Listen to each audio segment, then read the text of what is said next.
Both candidates for governor are in San Diego today. Gavin Newsom and John Cox talk about their plans for affordable housing. For me, I would put my record at City Hall next to my opponent's any day of the week. In the race for City Council, Vivian Moreno tells KPBS why she wants to represent District 8. And the family of Earl McNeil remember the man they lost amid unanswered questions surrounding his death in police custody. KPBS Evening Edition starts right now.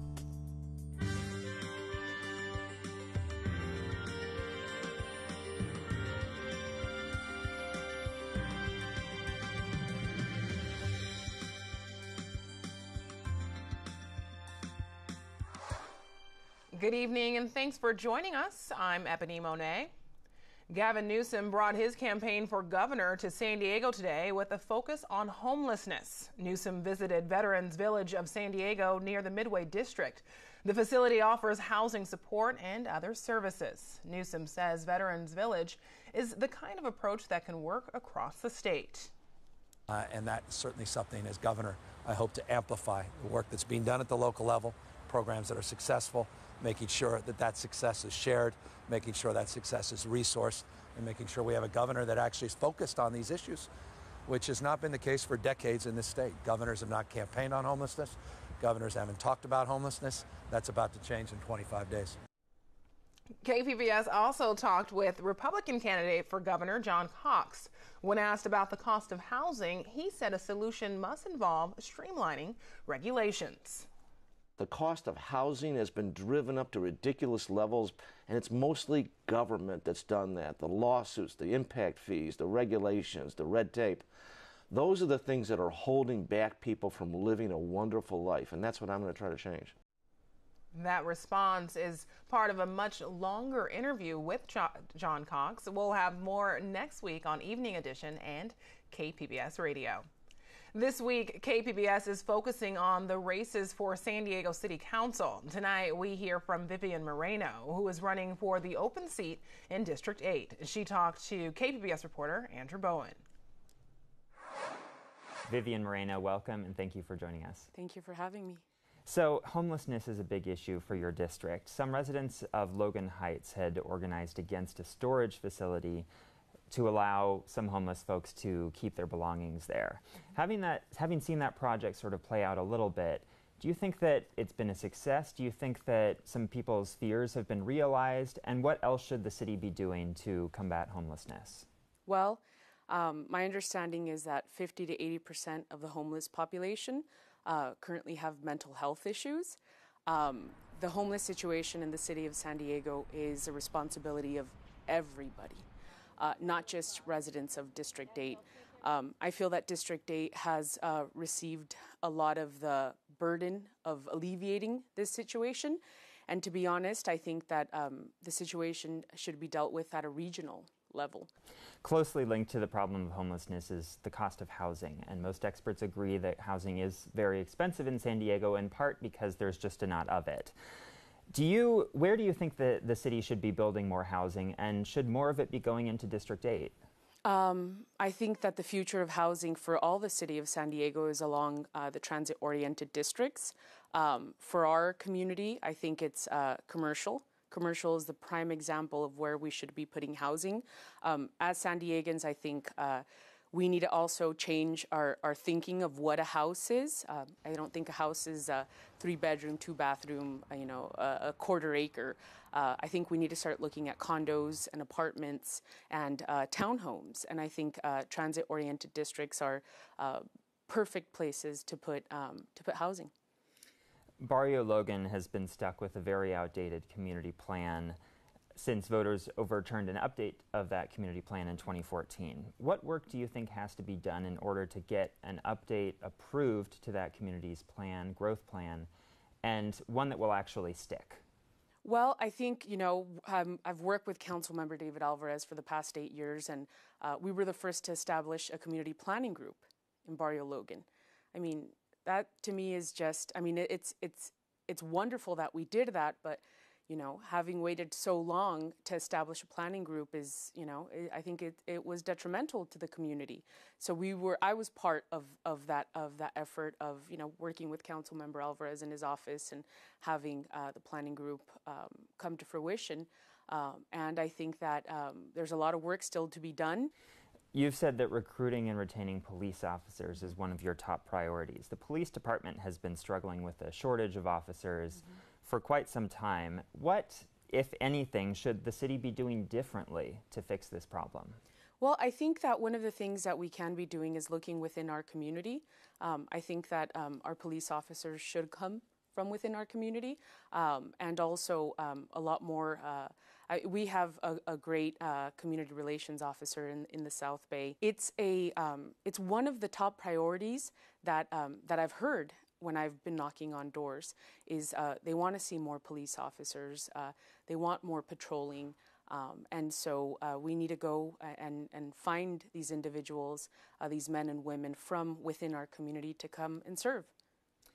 The man that you would potentially be replacing on the city council, David Alvarez, your boss, is often the lone dissenting voice on the city council. What would your style of leadership be in terms of relations and working with the mayor and the other city council members? Well, I mean, I think that, there are a lot of similarities with Councilmember Alvarez and myself. We're both very hard workers, and we're very family-oriented. And I think the difference is I think I want to have, more coffees with my colleagues.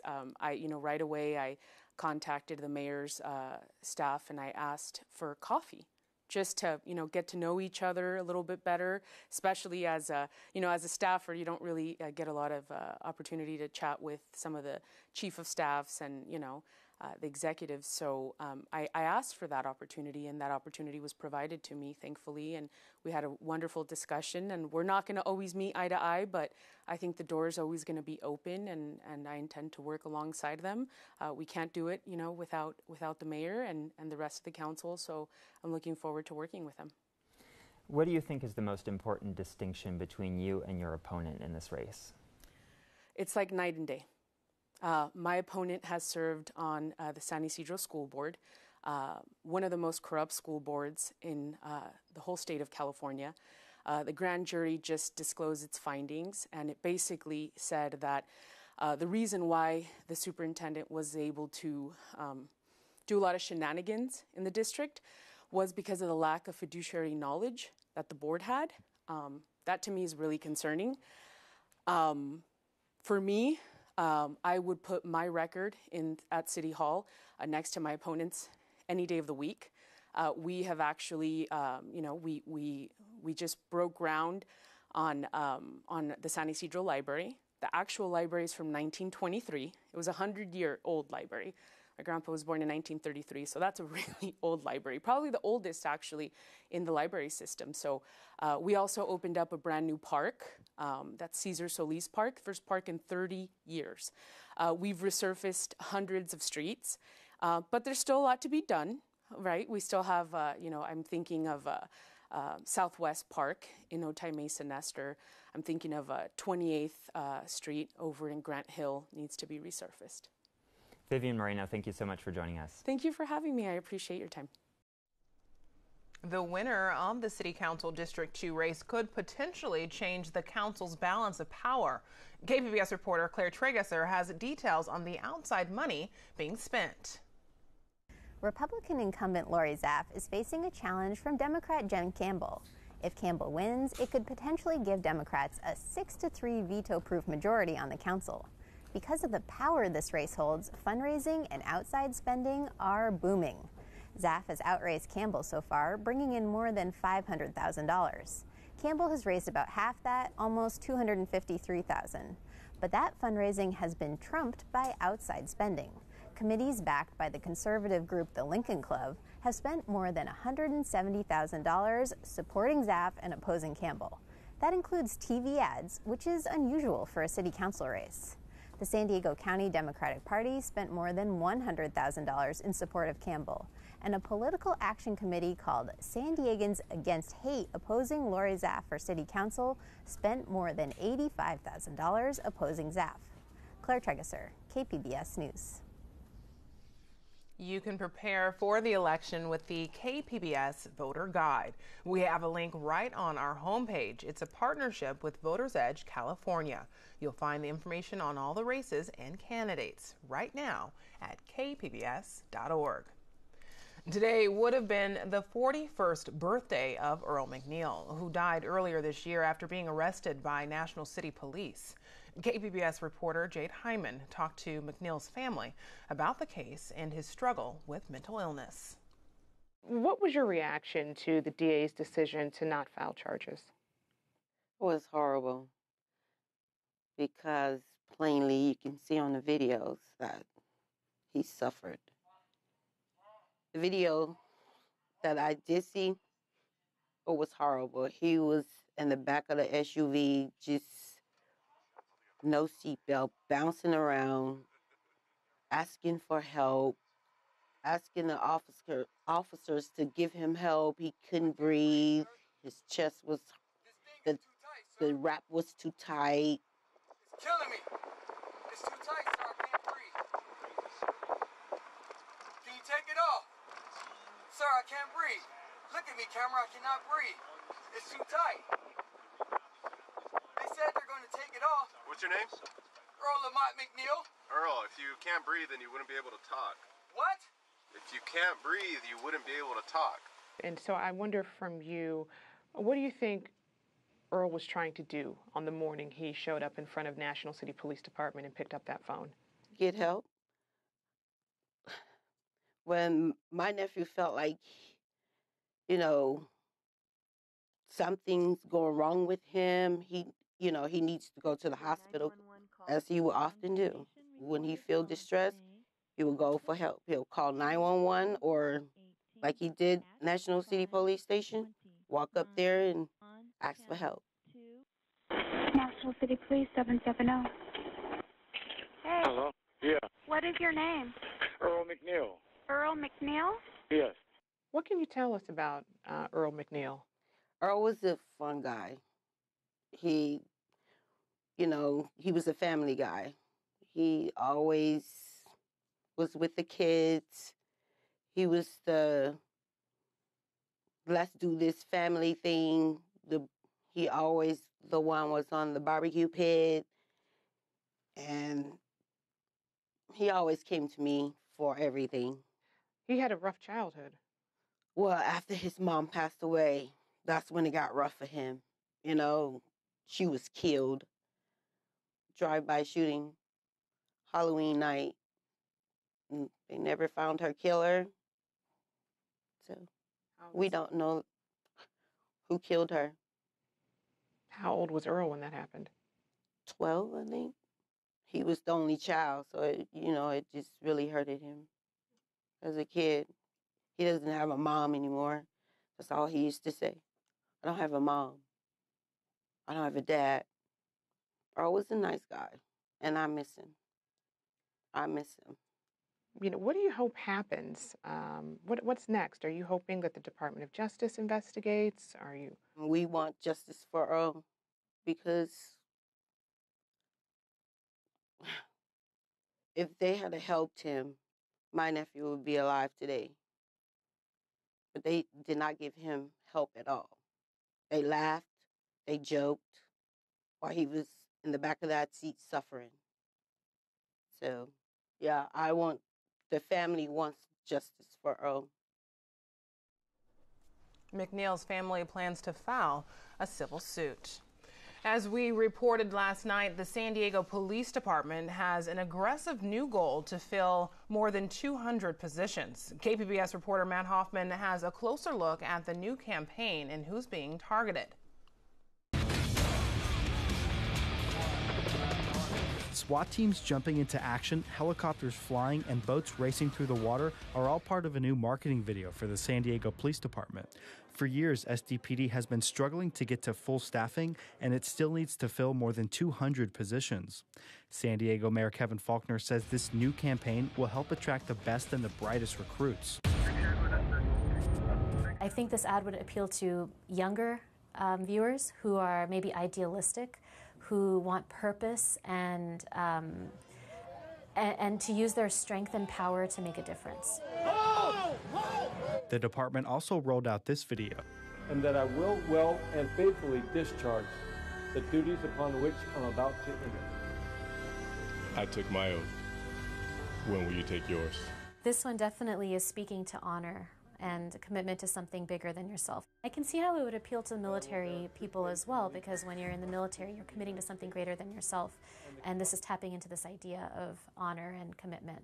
The city is spending $350,000 on the new marketing campaign, which will promote the videos on social media.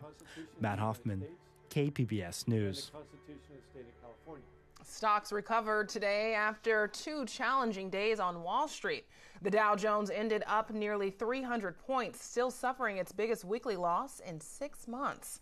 Earlier, I spoke with Miro Kopik with SDSU's marketing department and the co-founder of Bottom Line Marketing about what might have spooked investors.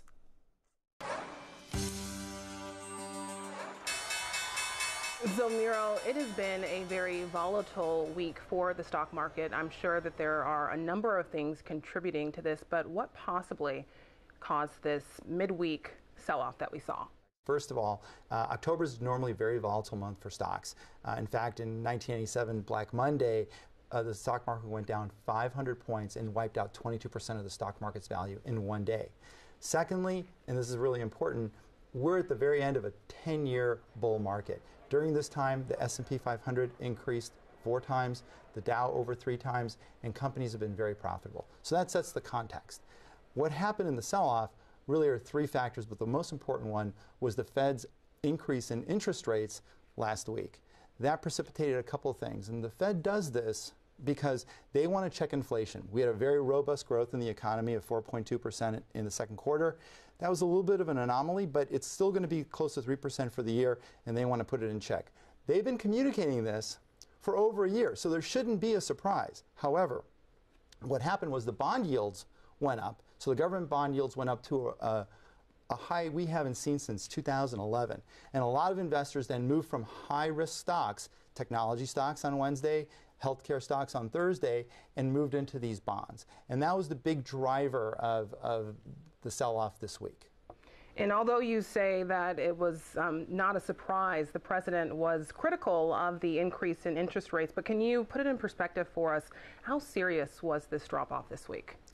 You know, it's a fairly serious drop-off because, as I mentioned, you know, we're at the end of the bull market. You're seeing, even though today the stocks went up in a very volatile day, they went down close to 5% over these last 7 days. And because of that, we're about halfway to a correction territory. So when the market changes by over 10% on the downside, we're headed for a correction. So the president, you know, has some concerns. However, his approach of calling the Fed crazy on Wednesday or out of control on Thursday doesn't help settle investors because they're looking to the Fed for really strong policy guidance, and they do have a very strong policy direction. Miro Kopik, thank you so much. You're welcome. The UN's most alarming report ever on climate change. Campaigning for the competing Mission Valley measures intensifies, and following the money on the battle over California's gas tax. Join us for the KPBS Roundtable tonight at 8:30. October is a time when we are reminded of the devastating impact of wildfires. CAL FIRE numbers show more than a dozen of the state's most destructive wildfires have started October 1st or later. Recently, I spoke with Alex Tardy with the National Weather Service San Diego about the winds known to quickly fan these flames. What exactly is happening weather-wise in California that makes from October to December prone for fueling wildfires? So in the weather, a lot of things are not predictable, but every year what is predictable is that we'll have at least some Santa Ana wind activity. The main reason for that is it's during the transition of our season.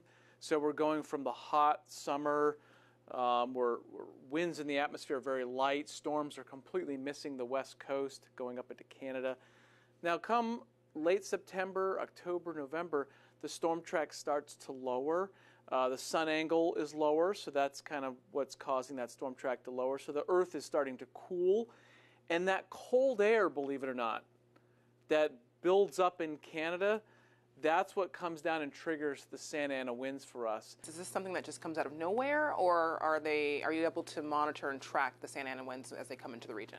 Fortunately, with the Santa Ana wind, since it's a big system, it's a big weather system, it's basically high pressure, we call it. So it's cold, dense air that comes into Salt Lake City area in Nevada and then spreads out across the entire West. Since it's so large, we can track it for days. We can track it from all the way in Canada to it comes down into the United States, spreads out, and then pushes towards Southern California. What is this monitor here telling you? So this is a picture of the West, and what we typically will do in order to predict a Santa Ana wind, whether it's going to occur tonight or 7 days from now, is we'll use computer models that kind of simulate the atmosphere. What we're looking for is high pressure. And right here, these are lines of pressure. So with pressure, when the air is cold and dense, the pressure gets really high. It gets heavy, okay? And so we're not looking for low pressure, which would be like a hurricane where the air's lighter, warmer, fluffy, or even a Pacific storm where the air's lighter, rising, and you get rain. We're looking for the complete opposite. We're looking for the dry side of the storm, and that's the high pressure. Now, when we start seeing those lines pack up across Southern California, that's where we start to get concerned that, oh, okay, the wind direction is going to shift. It's going to be blowing from the desert, through the mountains, and towards us, which is that classic Santa Ana wind, which is the warm, drier wind. What are the conditions this year compared to last? So this year, we saw this past winter, 2017-18, was the second driest on record. So a lot of the grass that can spread wildfires doesn't really exist. So we don't really have to worry about the grass per se, but the vegetation, like the chaparral and plants that are native to this area, those are stressed because they just gone through a really bad winter last year where it hardly rained. They've also gone through one of the warmest, second hottest summer on record. So you combine not raining last winter to one of the hottest summers on record in San Diego County. The native vegetation is really stressed, and so once a fire gets into that thicker brush, that's when we're going to have a lot of problems. Alex Tardy, National Weather Service, San Diego, thank you so much. Thank you for having me on. As we go throughout the next couple of days, dangerous surf continues to be a concern right through Sunday with rip currents and again the swells coming up from the south and the west. Shower chances over the course of the next 24 hours and then a big warm up as we head into next week. Quiet right now from La Jolla to Oceanside to Chula Vista. But we are going to be talking about some wet weather working its way in. A couple of those showers could come into play here for tonight, Oceanside, and then even out eastbound toward Mount Laguna and Borrego Springs. Again, showers not necessarily all that heavy, but enough to dampen the ground. Temperatures in the 60s, and the bulk of the weekend rains occurring on Saturday. I think Sunday everything begins to slide east, but showers a possibility. Heaviest will be over the mountainous locations where there could be over a quarter, perhaps a half an inch of rain. Much of the valleys here looking at under a tenth of an inch, potentially a bit more than that. But again, talking about the coast, here comes the warmth, but there will be some gusty winds blowing offshore later on Sunday, Monday, Tuesday, Wednesday. Hey, we're close to 80 degrees. I think that's possible. If not, at least over the inland locations, we dry things out. Some gusty winds could top 30 to 40 miles per hour Sunday afternoon, even higher gusts possibly into the mountainous terrain. And notice how it cools off here over the deserts. We're going to be talking about temperatures into the 80s, best chance of showers on Saturday. And then as we head in toward a Sunday, also talking about some gusty winds remaining dry as we venture into next week. For KPBS News, I'm meteorologist Justin Pavic. Back to you, Ebony. A Neil Armstrong biopic and a young adult novel land on the big screen this weekend. KPBS cinema junkie Beth Accomando reviews them both.